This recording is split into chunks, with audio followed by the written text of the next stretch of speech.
Hello, YouTube. Um, Today I have a movie review for you. A few months ago, I went to see the film X-Men: The First Class, and yes, The First Class, um, and I enjoyed it. I had seen the previous, maybe one of the previous X-Men movies, and I have to say, in my opinion, this is one of the best. It's basically a prequel. It tells you how Charles Xavier, Professor X, met Magneto, and the origin of the school, and it also does a very good job of explaining where a lot of the important major characters came from, like Mystique, and of course Mystique and the Beast, and some of the others. Well, basically, it starts off in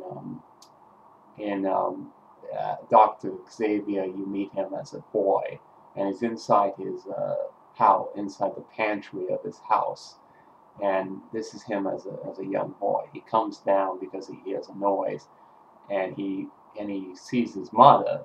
But since Charles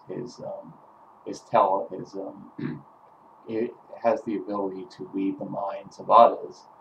Is a um, is an empath. He can go into the minds of others and read what they're thinking, the thoughts that they're thinking. He can know what they're thinking. Well, he goes into his mother's mind, and then he realizes that this is not his mother, and then suddenly, she gets all upset, and then you see her shift into this little ball, about the same age as Charles, who's blue, and basically that is Mystique. And Charles says, "Oh, you don't have to steal food. You can stay here." And then it goes ahead a few years, and Charles and Mystique are in college, and they've kind of developed a sort of brother and sister relationship. Charles has kind of taken her under his wing and treats her like a sister and such. And you know, she's basically and she's basically um, she's trying to she hasn't accepted herself as a she hasn't accepted her abilities, and she's basically trying to hide it and stuff. And Charles is sort of he's sort of hiding his empathic abilities, his yeah his ability to read minds, and such. And well, then later on you meet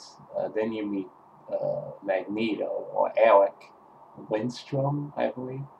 Um, and you find out that the reason he has the mindset that he has is because his parents and him were both in concentration camp. Was in a they were all in concentration camps during World War II, being German Jews, and he saw the brutality and the horror of the camps, and how his parents were treated, and this developed this kind of very attitude of, well, you know, if if the regular humans know about mutants, they'll just hunt us down and kill us and put us in camps, and they'll hate us and such. There's a great scene where when you first meet Magneto, where you're inside a camp and you see this couple and this young boy, and they're being hoarded in, and then the German guards come in and basically forcibly separate the couple and the child. Now the young kid you would find out is Eric, or Magneto, and then the German soldiers force his parents behind this gate along with everyone else, and Eric is all upset, of course, and he's lying, he's standing in the middle of the mud. Then you see him get angry, then you see him like the fence.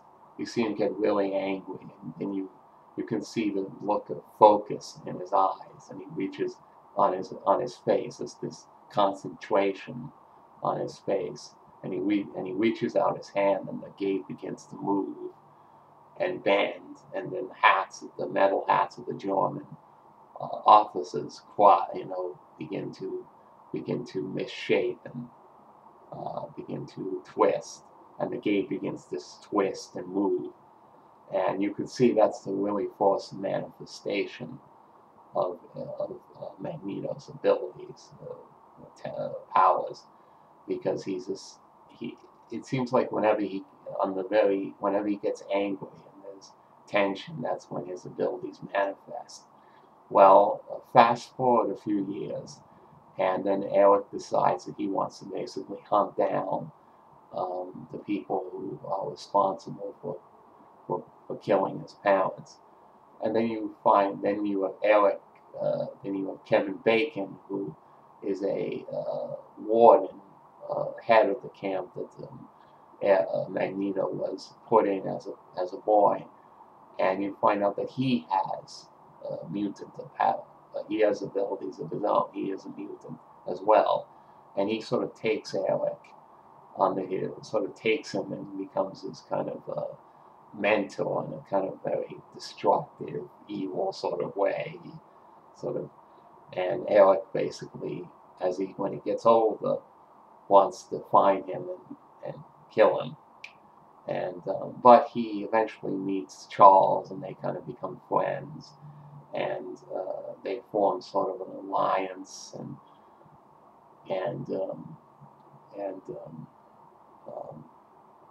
Charles basically tells Eric that you have to find a way to manifest your powers without getting angry, without anger, because this anger is going to eat you up and destroy you. And there's a great scene, I think it's one of the best scenes in the movie, where it summarized basically, I think it encapsulates what this movie is about. Because I think the movie is ultimately about sort of the totally different philosophical attitudes that Eric, Magneto, and Charles, Professor X, develops. It's this diametrically opposed. They're playing a chess game, and they're being talking, and Charles is like, well, no, if we just explain to the the non-mutants, everyone else, what we are, and we just get them to understand us, we can live in peace and harmony, and we just need to get them to understand us and not be afraid of us. And Eric basically says, look, you're kind of, you're nothing but in so many words, he says, you're nothing but something naive, dreamer, they'll never accept us. They're afraid of us. We're the next step in human evolution, and we can never coexist. There's going to be war. So here you have totally different points of view about what to do. So I think that scene sort of really summarizes kind of what this movie is about.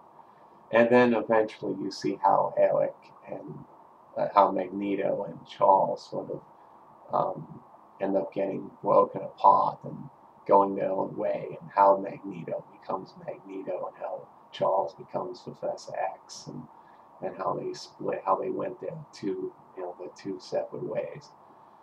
So in basically summary, I think it's an excellent movie. It's in my opinion, it's one of the best.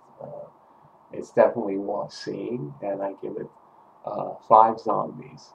So if you get a chance to see it, it's well worth the time and such. So, well, thank you for watching and listening, and as always, remember, beware of zombies.